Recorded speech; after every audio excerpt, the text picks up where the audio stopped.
Good morning and welcome to the Good Leadership Breakfast. This is our 120th breakfast meeting. All right, round of applause for that. Where we're focused on helping you all build cultures of healthy accountability inside your own organizations. And being here today to work on your personal and professional development and meet some great connections is a wonderful first step to do that. My name is Julie McDonough. I'm the Minnesota Market President for Old National Bank and a longtime friend and co-host of the Good Leadership Breakfast. And now I'd like to turn your attention to a commercial from our presenting sponsor, Old National Bank. Okay, 20 quadruple. Hey Wild fans, it's here, your Old National Minnesota Wild debit card. Triple shot for Nordy. And right now, earn up to a $600 bonus when you sign up for a checking account and complete qualifying activities. All right, left you with the little party in the back. Your team, your card. Old National Bank, just another reason to get old. Okay, it's a little tough timing on the commercial, right? Too soon? But you know what? I thought great leaders always demonstrate resiliency. And if we as Minnesota sports fans are not resilient, we are nothing. So we still have a lot to celebrate for a wonderful season. I'd also like to take a minute to recognize our meeting sponsor this morning, BI Worldwide. A huge thank you to Molly, Mark, Obrey, and the team at BI Worldwide. Thank you.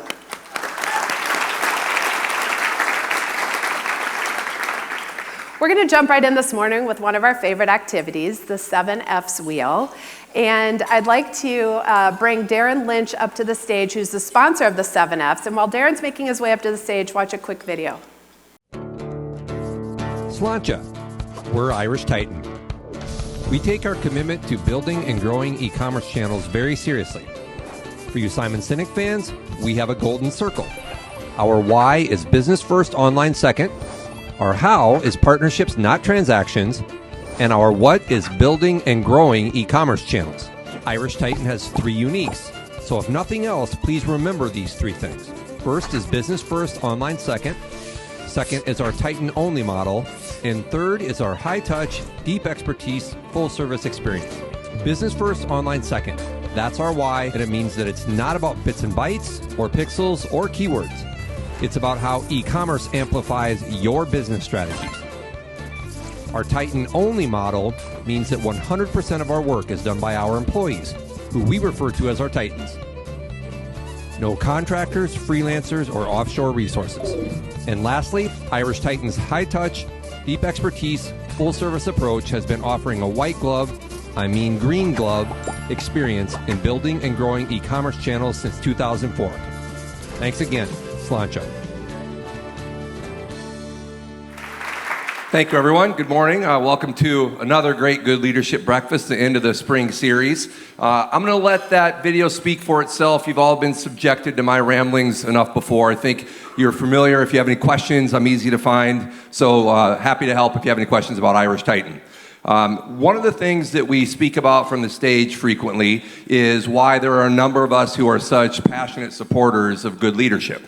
And I think that we talk about the caliber of the room, we talk about the positivity in the room, the live music, the caliber of the speakers, all of which are true. But one of the things I've mentioned before is the models, the lessons that we can all take from here to help make our companies better. And there's no better proof of that than this, which I'm going to describe just real briefly so everyone understands that there's actual substance behind these comments that I make about what we learned. So I take pictures at many of these breakfasts and send to my team, which probably they roll their eyes at with no context.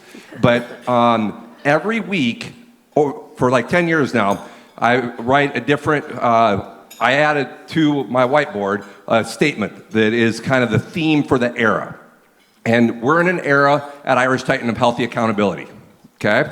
So every Monday, I write, healthy accountability is too long to write every Monday. So I'm too impatient. So I wrote one, healthy accountability, and then HA as an abbreviation, not as a ha-ha. It's not like the Riddler or the Joker, okay? But every Monday, I write Healthy Accountability HA as a reminder to myself and everybody who walks by my office what our theme is and what our guiding principle is right now. So Healthy Accountability is in our handbook. We speak about it just this week in our internal Slacks that came up. So this is living proof of how good leadership can help make all of our companies better, and I would say is making Irish Titan better. So for that, thank you to Paul, JC, Teresa, Aaron, Melinda, the whole good leadership team for helping to make Irish Titan better. I'm going to land the plane now. Only one pilot lands a plane, and hand it back to Julie. Thanks, everyone. Thank you.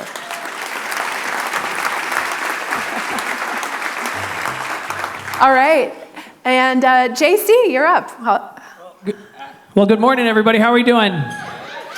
Good. Gosh, it's so much fun to have a full room to go ahead and end our spring series here. My name's JC. I have the honor of reflecting all the great energy in this room from this stage that you bring into it.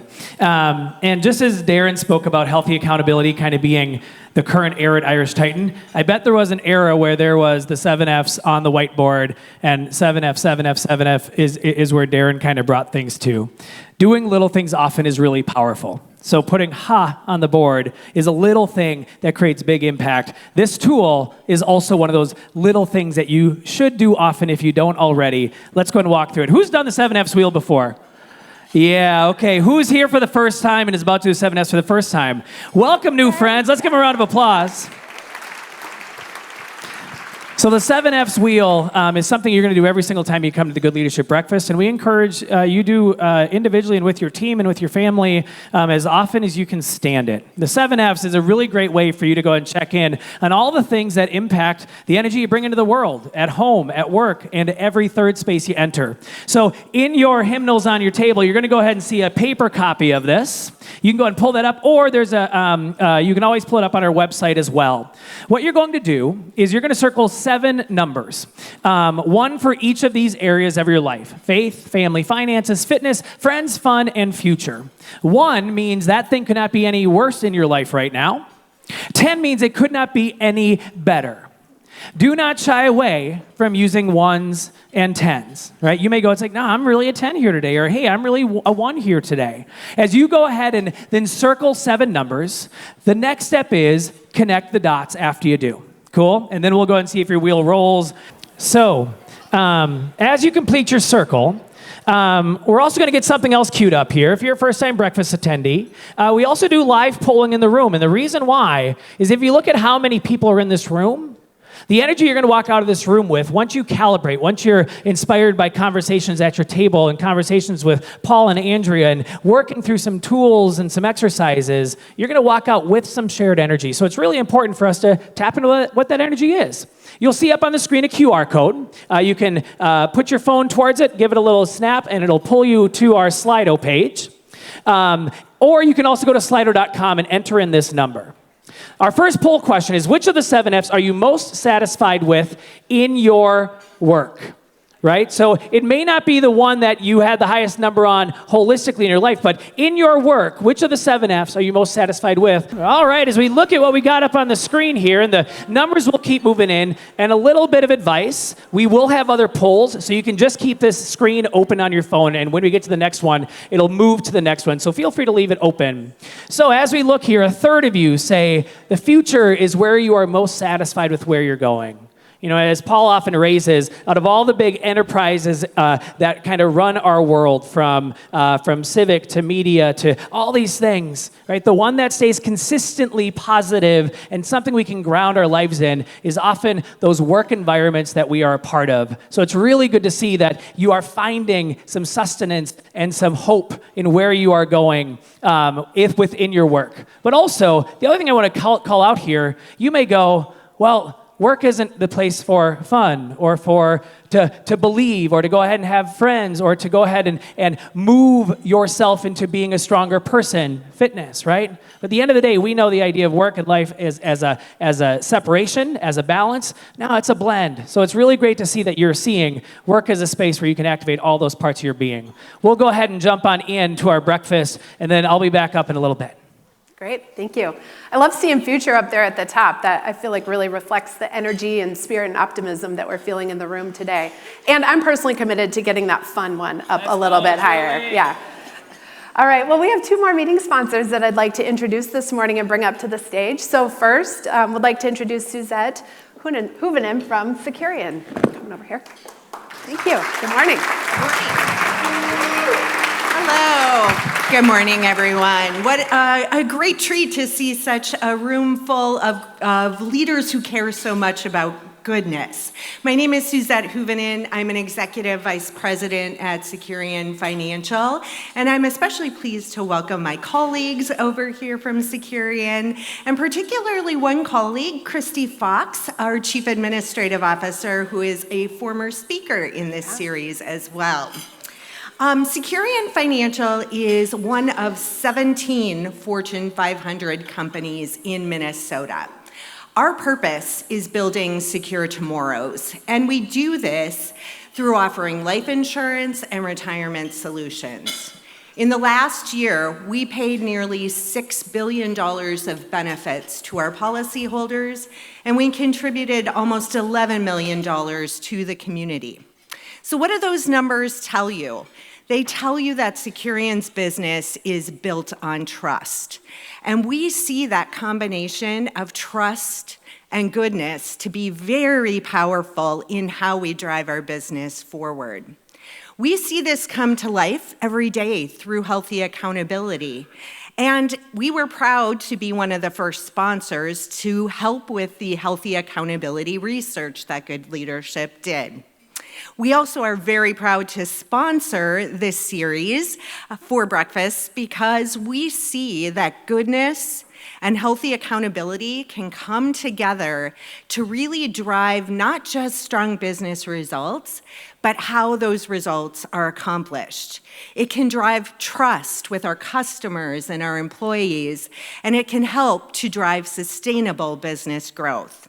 And so today, we're really happy to be here to hear Andrea Walsh and hear from another good leader who sees that value of trust, healthy accountability, and goodness. So have a wonderful morning, everyone, and thank you for being here.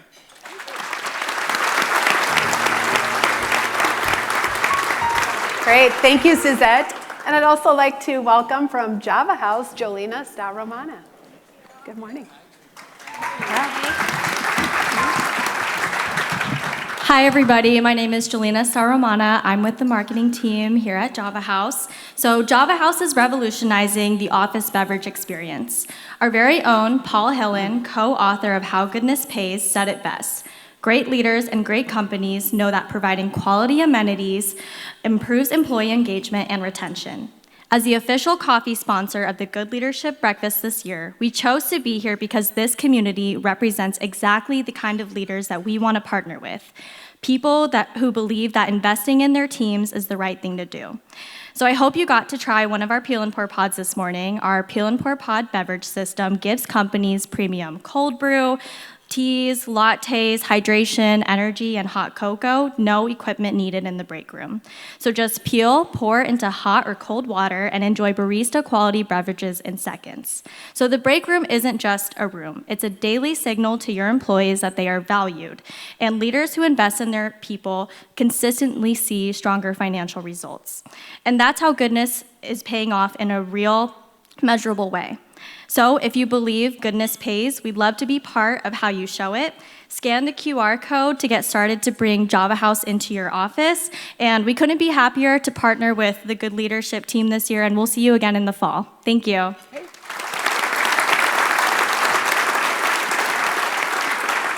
All right, and now I'm excited to welcome to the stage the CEO of Good Leadership. He is the co-author of the new book, Healthy Accountability, and the founder and creator of the Good Leadership Breakfast. Please join me in welcoming Paul Batts. Thank you, Julie. Yeah, wow. Good to see you, man.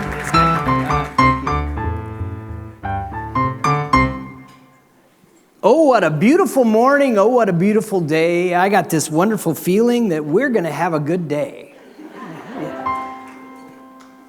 It's so amazing to to watch these series grow from the beginning of the year to the middle, May, and then same thing happens to September to November. This is a beautiful room. Thank you so much for investing in this. And it's also kind of an out-of-body experience to see these relationships that we've had for so long, grow and develop, and people had said to me 10 years ago, oh, I really want to be a sponsor, and then they're here. It's pretty amazing. We're really grateful. I love the energy around the 7 wheel. We all know as leaders, to show up through all the things we've had to show up through lately, you have to have a strong connection between your social health, your spiritual and intellectual health, and your physical health. And that's represented by that 7F's wheel. And Darren, thank you so much for sponsoring that. A connection between the 7F's wheel and our topic today, healthcare. The thing about healthcare is that it's one of the plate tectonics that our entire society is built on. It's 20% of our economy. So 1 out of every $5 spent is on healthcare. And that's fascinating in the fact that we all have an intimate relationship with healthcare. Can we agree that for the benefit of our society, healthcare needs to be easier to get, consistently very high quality, and it needs to be cheaper?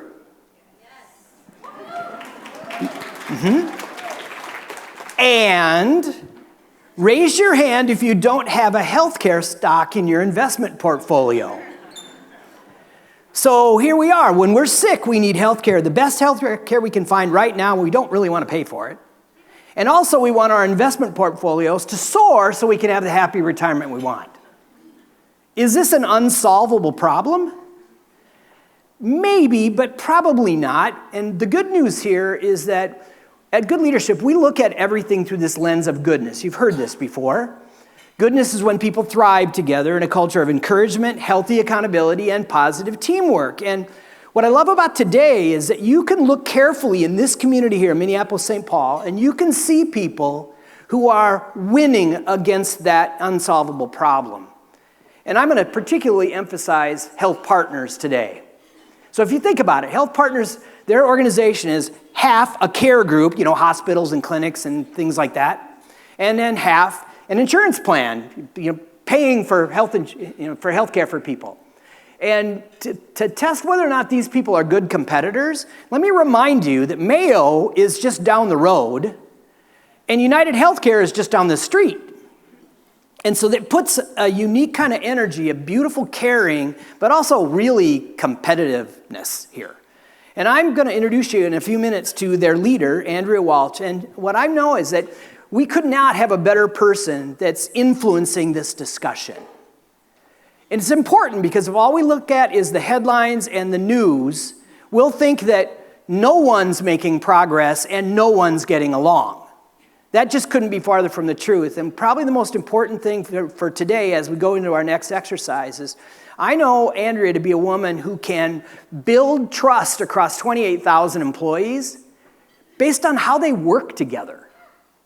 And that's goodness right there. So in just a few minutes, I'll introduce you to Andrea Walsh. Thank you very much for being here. Back to you. Okay, thank you. Okay, before we get to spend some time with Andrea, we have one of our favorite traditions, my personal favorite tradition. If you go to your local hardware store, this invention by Mark Goodman, a good friend of the Good Leadership Breakfast, is called the Handy Paint Pail. But here we call it the bucket of goodwill. So I'm going to ask you to practice your generosity and your aspirational thinking at the same time, and here's how it works. Dig deep. You can throw some cash in here, check, IOU, you can scan the QR code, whatever works. I'm going to ask you to contribute, and then I'm going to ask you to put your business card in here. And at the end of the breakfast today, we will have a generous match from Handy Paint Pail and Mark Bergman, and we will draw a business card and have somebody in this room come up and tell us where they're going to donate that money and why. And so while you're doing that, have a little discussion at your table and share where if you get your name called in or coming up here, well, you'll be donating the money. All right, everybody. Well, continue to go ahead and finish making your donations and putting your business cards or filling out one of those little cards so you can have the chance to win what will be a very nice bucket of goodwill today with how many wonderful humans we have here. So it's time to move into a little workshop. Another one of the things you'll always experience here is the opportunity not only to have the breakfast kind of happen to you, right, but to happen through you by polling and also some time to engage in a little bit of tool and conversation. Trust, we have a wonderful model here called the team momentum model, because we always ask organizations, hey, so what do you need to work on in your organization? 9 times out of 10, trust, communication, trust, communication, trust, communication.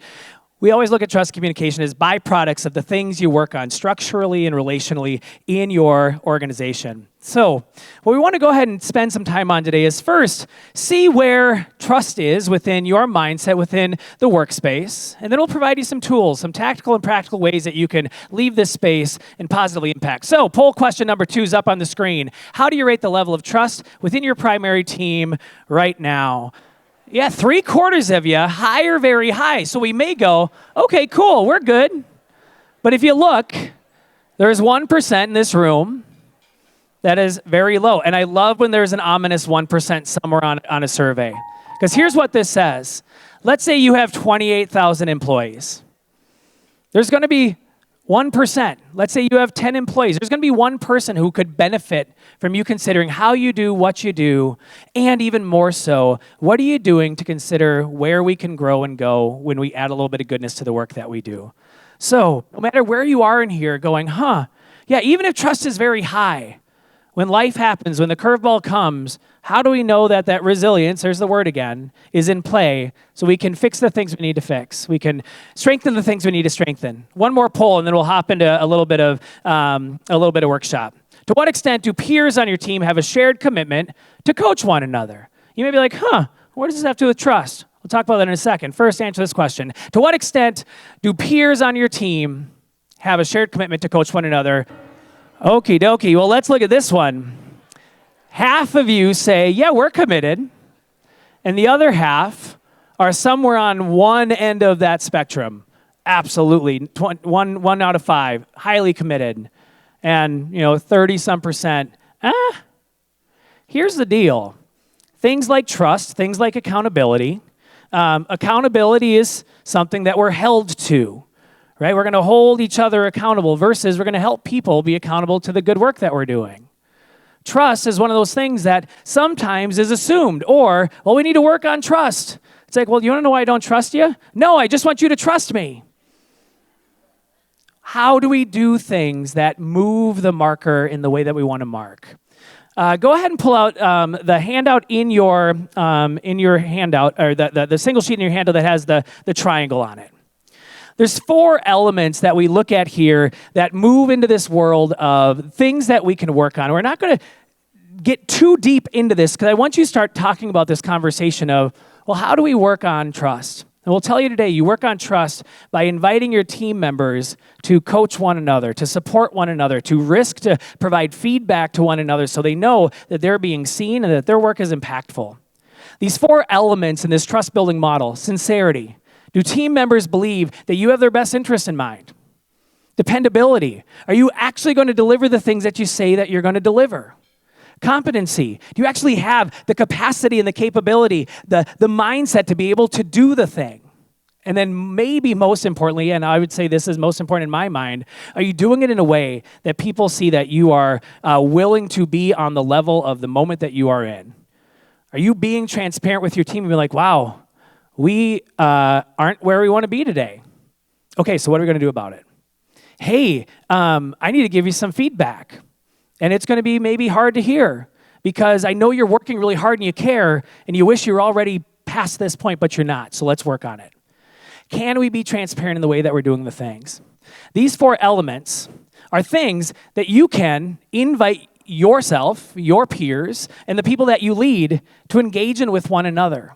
This peer-to-peer trust tool is something we love using when we work with teams over a period of time. Imagine if you could go ahead and say, hey, we're going to be meeting tomorrow. I want you to spend some time with the 3 people you work closest with and consider how sincerity, competency, dependability, and transparency are things that they are doing well or maybe not that well at all.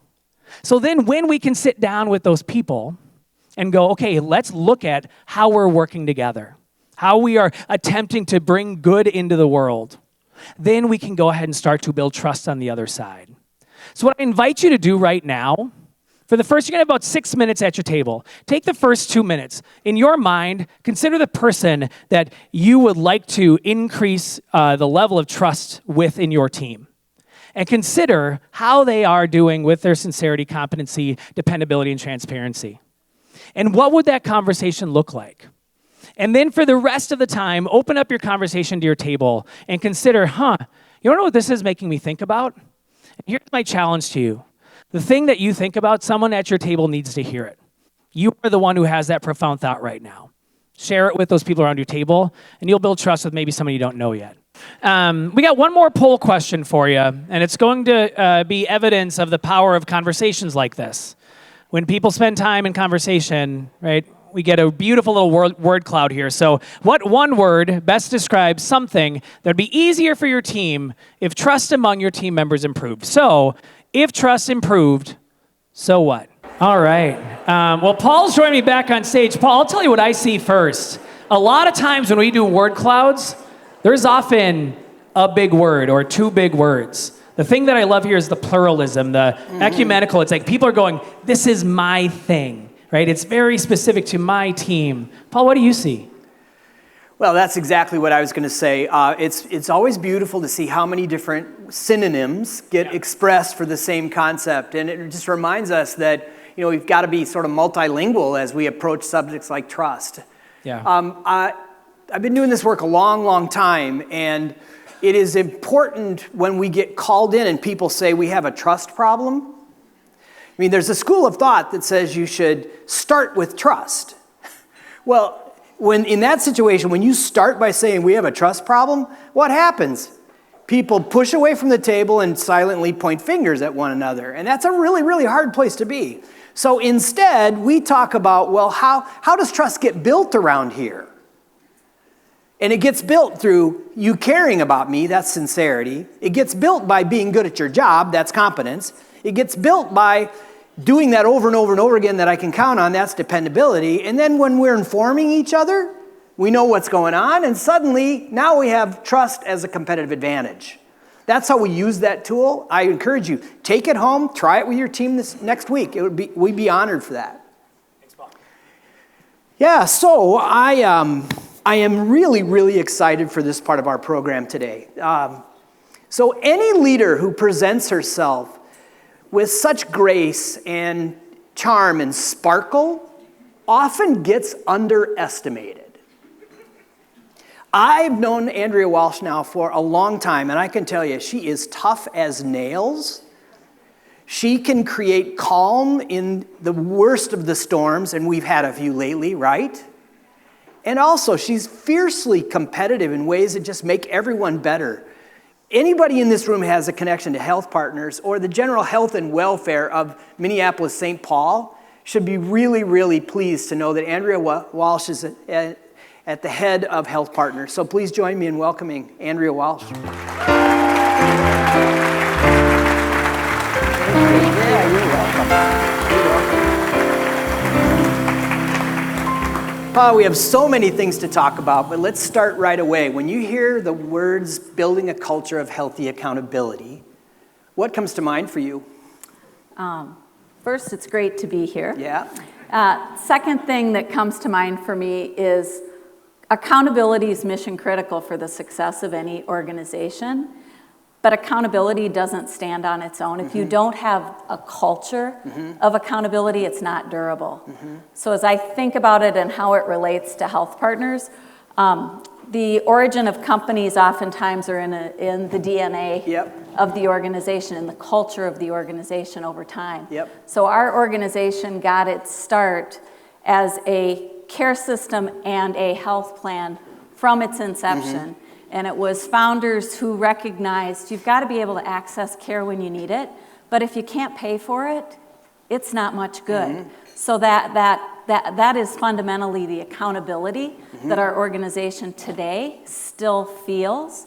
And so as a team, as we build culture, it's important that we look back on what our purpose is, which is that accountability to community, to build health and the recognition it takes a team to do it. Yeah, and I particularly like the sense of outside-in accountability, which is obviously very much alive in your organization. Okay, so people always love this part. So would you tell us, where did you grow up and how? Sure. I grew up in Rochester, Minnesota. The oldest of 4 kids. My dad was a physician at Mayo. My mom owned a real estate company. She began her career as a teacher, but then moved into real estate when I was in about 3rd or 4th grade. I grew up, I was blessed to have a family and parents who really instilled in me and my siblings the notion that you're empowered and can do anything you set your mind to. That's amazing. And my mom in particular was sort of the work hard, play hard, get the job done, and you keep trying. Well, and you told me your mom's still alive. She must be really She is. enjoying watching you build your career. Yeah, she's 86. What were some of the pivot points that got you to where you're at today? A couple of things. I went from high school, I went to the University of Kansas. My parents and grandparents went to KU. I actually chose KU, though, not as a family legacy move at the time. It was because my mom and dad let me take the car and a friend down to KU for the weekend. Okay, there you go. That was in our era, a college visit, and I decided this is going to be fun. Okay, there you go. And I think that was a pivot point for me in terms of taking flight and really the independence of being able to strike out and figure out what you want to do. I majored in business and English. I went to law school really still trying to figure out what I wanted to do. It was a pivot point from the vantage point of law is a fantastic degree. My parents also were very much into education. You should be a lifelong learner. You should keep on a quest of learning and growing. So going to law school was a first pivot point in sorting out what I want to do. I began practicing law and discovered actually my next pivot point, which is the Department of Health had a new governor in the early 90s, Arnie Carlson. He was looking for a female lawyer to run the regulatory part of the agency, and one of the partners at the firm said, you should go do that. It was a pivot point because it wasn't something I had thought about doing, but it was an opportunity that presented, and I decided, I've got to say yes to this. It seems like a no regrets move. I know I can practice law. I'll fall back to that, or maybe come back to that after this stint at the health department. So that was a pivot move. My other pivot move, I've had a couple, is I left, I was at the Department of Health for a few years. It was at the height of regulatory reform. Minnesota Care passed, healthcare reform passed. It was great being in government service. I really have a heart for service. And I wanted to be where the action was at. And it was clear to me that's private sector. I want back in the private sector. I went back and practiced law, and then had the opportunity to come to Health Partners. And that was a pivot point for me as well, because I moved into the organization in a role of government relations and community relations and law, and began my career there. The pivots I had, though, over the course of my career were being blessed with working for leaders who let me take on roles I really didn't have technical qualification for, but could figure out as I go. So Mary Brainerd put me in the role of Chief Marketing Officer. And then I had, over the course of 15 years, really the opportunity to work in all parts of the organization. The other pivot point I didn't mention, but I think is really important from a career trajectory, is I have 3 kids, been married for 40 years. 6 years into my tenure at Health Partners, which has now been 32 years, I decided I needed off the executive track. So I left. I went home, I did part-time work, spent about 3 years as a consultant, doing a little bit of work for Health Partners, a little bit of work for others. And that was a pivot point because I learned so much about myself in terms of what I like to do, that when I had the opportunity to jump back in, I was ready. You were ahead of your time. Now, more people are doing things like that now than certainly back then, so that was really courageous. When in this journey did you start to think becoming CEO was possible? I think for me, the draw always is to work and people that are interesting? Where can you add value? What's meaningful? So it never has been about titles. Yeah. For me, it's about who is around me and what value can I add, where and how can I lead. When I went to the health department, it gave me a great opportunity to move from individual contributor to leader, and I liked that. And so I think that really gave me a mindset around I want to lead. I want to lead a team. And then at Health Partners, over the course of a career, the opportunity to lead different kinds of teams and to pull people across teams together really, I think, set me on a course where the opportunity to be the CEO becomes more appealing. Do you remember the conversation when someone said, hey, we think you could be the person? You know, I think it was an evolution over time more than a single conversation. Okay, good. Well, that's, I think there are lots of aspiring CEOs in the room, so that's why we ask questions like that. So I know you as a really passionate person. So what are you most passionate about right now at Health Partners? I mean, there's no question if you're reading the paper, or frankly, if you're just experiencing healthcare, that we're an industry that is in a ton of challenge. The people we serve, our patients and our members, can't get in for care that's needed. It's too expensive when they do get in. Insurance premiums are increasing. We're challenged. One of the things I'm most excited about at Health Partners is we've got 28,000 people focused on how do we solve this problem? What can we do about it? And how do we break down what is a complicated system and make it easier and more effective, more efficient for people over the long haul? So I'm excited. I mean, I think as a leader, a lot of times you spend a lot of time trying to figure out how can you translate the why you need to change. It's easier to get people to focus on what you need to do, but the imperative, it is the Simon Sinek. If you don't have the why do we need to do this? It's harder to implement change. I think right now in our industry, you'd have to be asleep at the switch to not recognize it's not business as usual. The imperative for change is very great. I'm excited about that, and I'm excited about the innovation and transformation that's underway as part of that. 2 weeks ago, we hosted the graduation ceremony for our Physician Leadership Accelerator program, and we invited in the business healthcare writer, Chris, from the Star Tribune, who knows you, and he told the doctors that the best part about this whole equation is that physicians are still held in very high esteem. And they were really happy to hear that. But there's a lot of trust issues, but not with the docs themselves. And what I've been really impressed about is how you've included physicians in the decision-making at Health Partners. So will you talk a little bit about how important that is and how you guys are going about what you're doing? A couple of things there. One is trust. I think the reality right now is trust is at an all-time low. You look at the Edelman Trust Barometer, and across the board, people don't trust institutions, don't trust government, don't trust the media. And frankly, I think for many of our clinicians, they don't feel the trust from patients and community that was once held. I mean, there's a lot of testing of is science real or not, is a recommendation from a clinician good or not.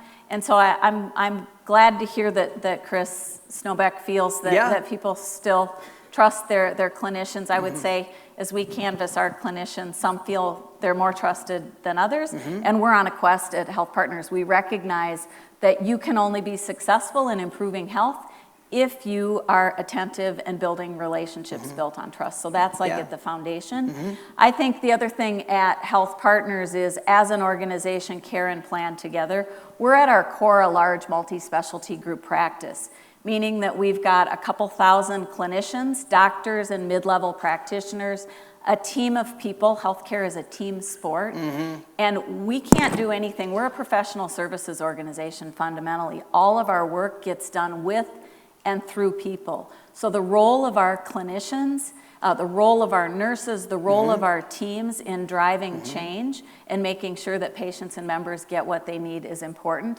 I think for many, in the culture of healthcare, clinicians, doctors, and administrators, there is sort of a sense that there can't be alignment there possibly. And I think one of the greatest things about Health Partners is we prove that wrong every day. Yeah. I mean, our organization is organized and structured as dyads, clinicians and administrative leaders, hand in hand, leading together every step of the way. So there isn't the opportunity to point fingers at each other if you're on the same team. I mean, if you're playing as a team and you want to win, you can't have people internally undermining the success of any member of the team.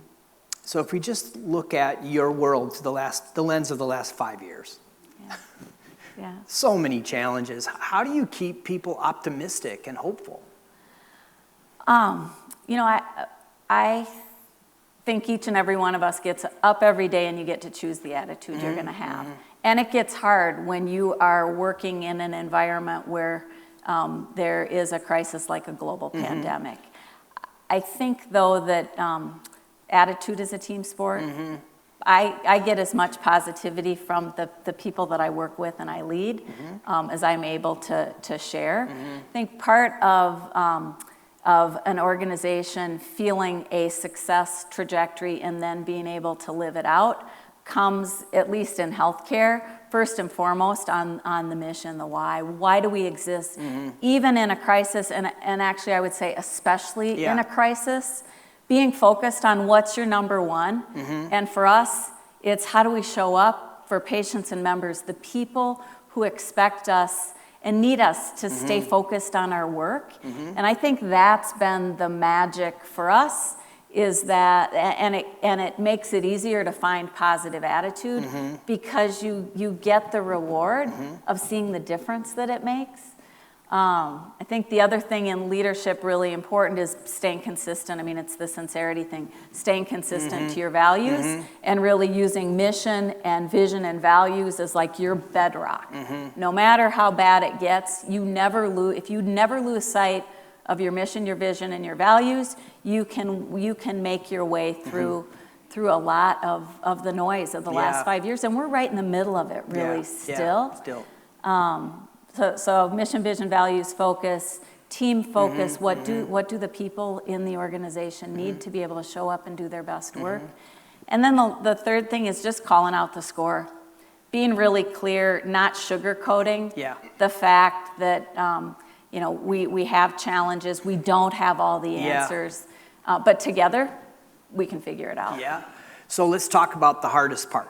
Yeah. I mean, we all have big jobs, we all have joys and victories, and there's that other stuff. So what's the hardest part right now for you? I'm somebody that has a lot of different interests and likes to do a lot of different things. We're in an organization where we've got many, many initiatives and so much we aspire to do.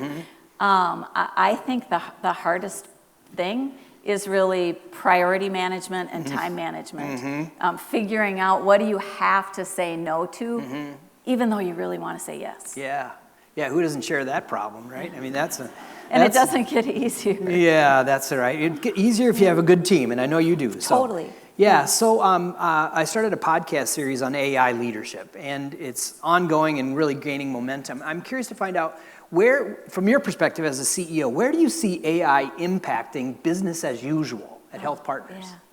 Yeah, so we're excited about the potential for AI and the ways that it can help support our people in the work that we have to do. So I think right now, when I think about two examples of how do we see AI showing up at Health Partners and what difference is it making, we've implemented a tool called ambient dictation. It is a tool, and if any of you have been in to see your doctor recently, it basically is on a smartphone. It records the visit, and it enables our clinicians to have a conversation, eye contact, to get away from the keyboard and the entry. So really this ambient dictation tool listens to the conversation and then has the ability to clinically sift and sort and summarize the visit in a way that supports our clinicians. and supports our patients. Yeah. So it drives to a clarity around what occurred, what the follow-up is. And I would say for our clinicians, it's been an absolute game changer. I mean, it's hard to think of technologies that we've wanted to implement where we haven't had a huge change management curve until this one. Until this one, yeah. This one, we began a pilot, and honestly, there were 2 vendors we were looking at. Yeah. And the response from our clinical teams was like, when can we stop the pilot and just implement this? That rarely happens. So that's exciting for us. I think the other thing clinically that is super exciting is you think about for our patients who have a cancer diagnosis and something that's out of the ordinary and need access to clinical trials. We've got a new AI tool that gives our care teams the ability to aggregate and assimilate from across the country all of the clinical trials going on, and not only just catalog and match them, but match them to the patient's situation so that we can quickly determine, is this cancer trial going to be one that is applicable or not to you? So it's increasing speed and reducing complexity in ways that a human being or a team of human beings cannot. It's not, though, replacing human beings and the role of critical thinking. So I think that's another example. Maybe a third example, there's a tool called Open Evidence. It's an assimilation of medical literature the estimate right now is about 40% of physicians across the country are using open evidence as a tool. And the great thing is it catalogs in a way that's far better than what the human mind can do. It gives you, it's not a substitute by any stretch, but it gives you information at your fingertips that helps you care for your patients in new and different ways. So we're really excited about that. I'd be, though, irresponsible if I didn't say we're also eyebrows up, eyes wide open around the need for governance and discipline in really carefully looking at different AI tools. What will they deliver? We're in the big hype cycle of AI. So we need to be really deliberate and disciplined to make sure we safeguard patient privacy, to make sure that it really does what's promised. Yeah, basic discernment. Yeah, very important. Yeah. Well, those of you who've been a part of the Good Leadership Breakfast for a long time, you know that one of the things we do for our speakers is give back. We do research to help identify what we call success habits. And every leader has them. And so we interviewed a handful of people that work with you on a regular basis, and we identified 3 success habits and a bonus. Oh, wow. Wow. So, I like the bonus. Yeah, there you go. So the first success habit, people that we learned that you're a great connector of people to solve problems. So why do you think that's important, and then how do you do it? Well, in healthcare and in care delivery, it's all a team sport. And I think in the role as a CEO, if you're not connecting people and teams together, the work doesn't get done. One of my favorite parts of my role is I get to collect and hear the amazing stories of what our teams do at Health Partners. And I hear these stories. I heard 2 stories this morning here, everywhere I go. And so I get the opportunity to connect and remind our people of the impact that our work has in the community. So I just think that's, it's part of the job, and it's part of what I love to do. Well, and people say you do it really well. So this next success habit is that you create calm during crisis, and we've already talked about how many crises we've had, one right after another, right? So talk about this. We know it's important, but how do you do it? It's a good question. I mean, I think that as individuals, people individually, all of us through our lives, and then in our work, you get the opportunity to figure out how you want to handle a challenge. And I think that over time you learn, you know, if you light your hair on fire and run around, it's not going to help get the problem solved. So the hotter it is in the kitchen, the more important it is that you figure out how are you going to put out this fire than it is to get involved in all of the surround sound of it. And I think right now in healthcare, with healthcare financing being so under challenged, I mean, there is no question the plates are shifting. We are at a moment of crisis, and I think one of my challenges as a leader is to not have my calm be a substitute for she doesn't understand how serious this problem is. We have serious problems in our healthcare system we need to attend to. It's just I think we do better if we take it a step at a time and figure out what do we need to do next. Make progress. Yep. Okay, so the third one here is that you are a competitor with a never give up attitude. You always have the we can find a way attitude. Yeah. How does it feel to hear that? I like that. I like to win. And I think, I think most of us probably in this room like to win at a game, like to win in our work, and like to win in our personal lives. We like to have healthy, high-performing teams. We like healthy, well-supported families. We like friendship circles that help us. I'm super collaborative, so I look at connector of people to solve problems. My style is very much about team and collective wisdom, but to an end. I mean, the competitive. It means you have to have a goal and a finish line and all those things. Yeah, and if you don't know where you're going, you'll never get there. Yeah, well, there you go. Amen to that. Yeah. So Katie in our firm does these interviews, and she said to me, every person that we talk to said, hey, there's one more thing. And that's this one, the bonus. Oh. That they said, I want you to know that she is a grateful person, and she's always grateful no matter what's going on. So how does it feel to hear that? I mean, gratitude's a two-way street. So I think for me, foundational to that gratitude is you get what you give and you give what you get. And so the virtuous cycle of being grateful for amazing people, amazing work, amazing teams, you elevate that, that's how you win. Yeah, gratitude. Yeah. My mom used to say to me all the time, you get out of life what you put into it. Yeah. And I remember how old I was in my middle adult years when I actually really understood what that meant.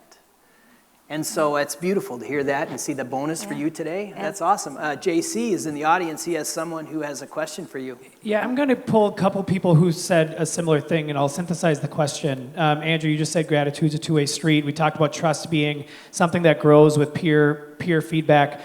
People were curious what you put in the word bubble for if trust would improve. What would be the impact of that? I put momentum. Awesome. Cool. Yeah, momentum is a positive concept. Inertia is the opposite of momentum.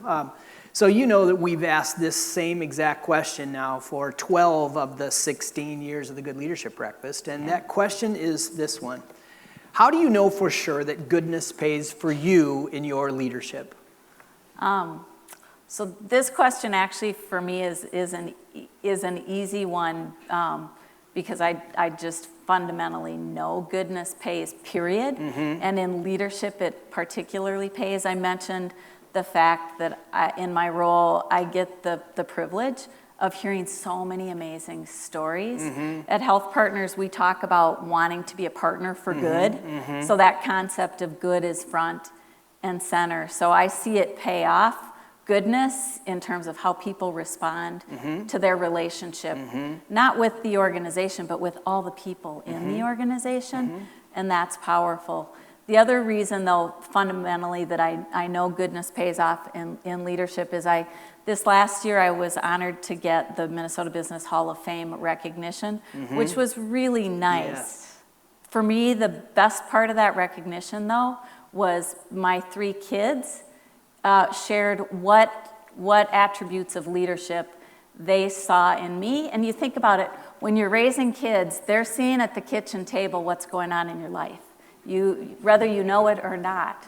So having them call out that, there's no greater gift. For me, that was like goodness pays, and goodness in leadership pays, and there's nothing more rewarding as a parent than to see your kids reflect back My daughter reposted it on LinkedIn a couple of months ago on Women's International Leadership Day. Saw that. So for me, that's that's goodness. How did you hold it together? Yeah. Yeah. Thank you so much. Please give it up for Andrea. Yeah. Okay, well, now we have some gifts for you, and we've got the real fun part of the meeting. So welcoming Julie back. All right, thank you so much, Andrea. First, before we get to the bucket of goodwill, Good Leadership would like to donate $1,000 to an organization of your choice as a thank you for being here today. So do you want to tell us where that's going? It's going to the Y of the North. I have a huge passion around youth development. Awesome, thank you. Okay, and I knew this because we have a lot of people in the room. But Paul, I don't know, I think it might be a record. Ah, we love records. I haven't been here for all 120, but I've been here for most of them. Yeah, that's right, yeah. Okay, so today we raised $3,699. So with the match, $7,398. Yeah, amazing, yeah. Yeah, awesome, thank you. All right, will you draw a name?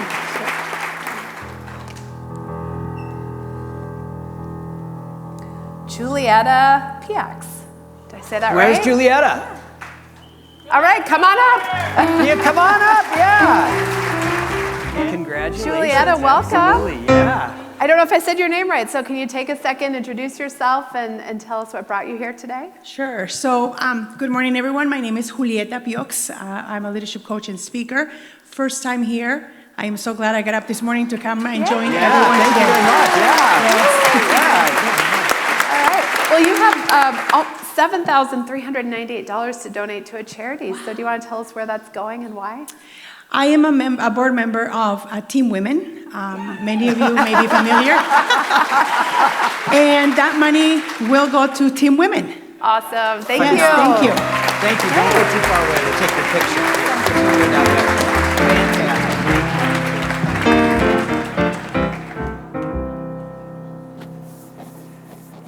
Right, I'll put the microphone down here. Well, everybody, as we get ready to wrap things up today, a couple of things. So now what? Right, as you go, okay, this was great, so what do we do now? First of all, looking about 1 year from now, we're going to have our second go-round of the Thrive Awards presented by Good Leadership Gallagher and Twin Cities Business, because about 2 weeks ago, we held the inaugural Thrive Awards, and it was a phenomenal experience. You can go ahead and see full room right here at the Metropolitan Ballroom. Who was here? Who was here today because they were at the Thrive Awards? Yeah. Yeah, right? Guess what? Good leadership is continuing on, right? So you'll see here all the honorees and finalists from the first HR awards in the state of Minnesota. It's about time that we start honoring. You'll see right here, Patience Ferguson from Ramsey County, Crystal Holmes, All-in-One Accounting, and Kelly Hansen from Vite. Guess what? It will be happening again in the spring of 27, but nominations will be opening in October. So start thinking, who are those HR leaders that you want to be nominating? Go ahead and start thinking them, writing them down. Any questions, any information, you can send to info@goodleadership.com. As we get ready for the fall series of the Good Leadership Breakfast, one more thanks for today's breakfast. Hope BI Worldwide, inspire your sales teams, employees, channel partners, and customers. BI Worldwide helps companies achieve business goals by inspiring people to deliver results. BI Worldwide, thank you very much. Give them a round of applause. Right there, yeah, right down here, yep. And then, as you get ready to have a good summer, your so now what is to get these 3 dates on the schedule, but also to think about who needs your invitation to join you at the next Good Leadership Breakfast. In the fall, we'll welcome Rob Vischer, President of United St. Thomas, 2004 Tommy right here. I know this is a big gusty room. Any other Tommies in the room? Hey, Tommies. Okay. October 9th, Kelly Hansen, who just won the Good Leadership Award from Vite, along with Tim Ryman, President. And then November 13th, Jeff Keisel, CEO of Restaurant Technologies, will be our guest speakers for those days. With that, I'll hand it back to Paul. Well, if you weren't happy when you came in this morning, I hope you're happy now.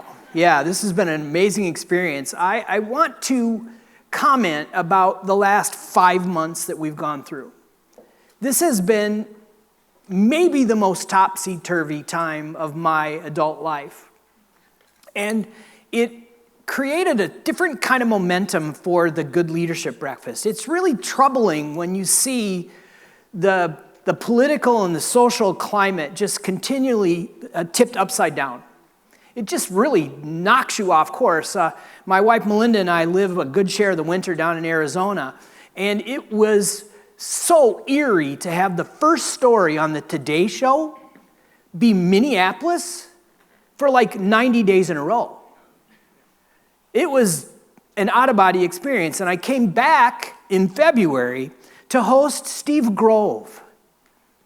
It was probably the most magical time we've had at the Good Leadership Breakfast. It was extremely rare air because the Star Tribune, up until that point, was just obscure on a national level.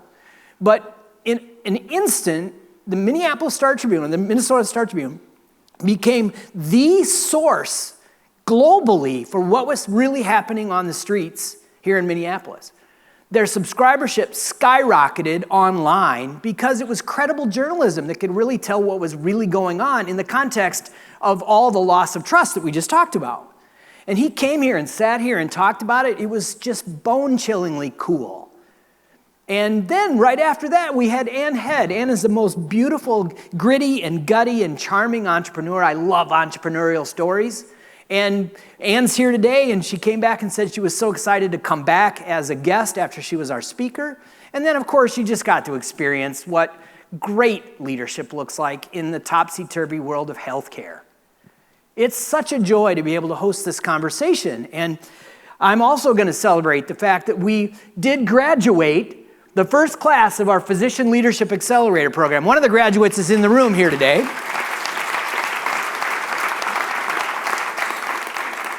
And we did this because we really do believe the quality and the speed and accuracy and the cost of healthcare is really affected by getting physicians in the decision-making process about the business.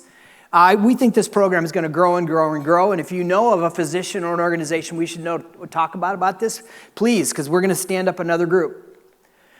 I also want to acknowledge that it was just amazingly satisfying personally to host the Good Leadership Awards, the HR Thrive Awards, and Kelly Hansen pictured up there. It was just an awesome moment. We're going to keep doing that as well.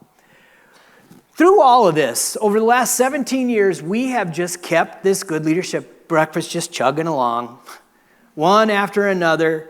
The consistency allows lots of beautiful things to happen. We think it's really, really important to continue conversation about three things we really believe in. Number one, the value of good leadership. Good leadership is the art and science of people working together to do really special things. We believe goodness pays. Goodness is when people thrive together in a culture of encouragement, healthy accountability, and positive teamwork. And when those two are working together well, we get a culture of healthy accountability. That's where people win together. Who can disagree with these concepts? It's incredibly important that we in this room are good leaders who radiate goodness. Andrea talked about it. We have seen a fabulously bad drop in trust in the institutions that used to knit us together. That's big business, government, the media, and organized religion. Where people are finding their sense of trust and goodness is in our workplace. It's leaders like us with our boots on the street, where people come together to the office. Some of them are working from home, but we're coming together at the office from both sides of the aisle. We're dedicated to doing good things for customers we enjoy. And when you're building something special with people you respect and admire, that's as good as it gets. That's our jobs. That's what we're doing. We have a label for that, and it's called goodness. So the question that I always ask to close out a series is this one. Are you ready to radiate goodness today? So I'll ask it right now. Are you ready to radiate goodness today? Thank you so much. Have a wonderful summer. We'll see you in September.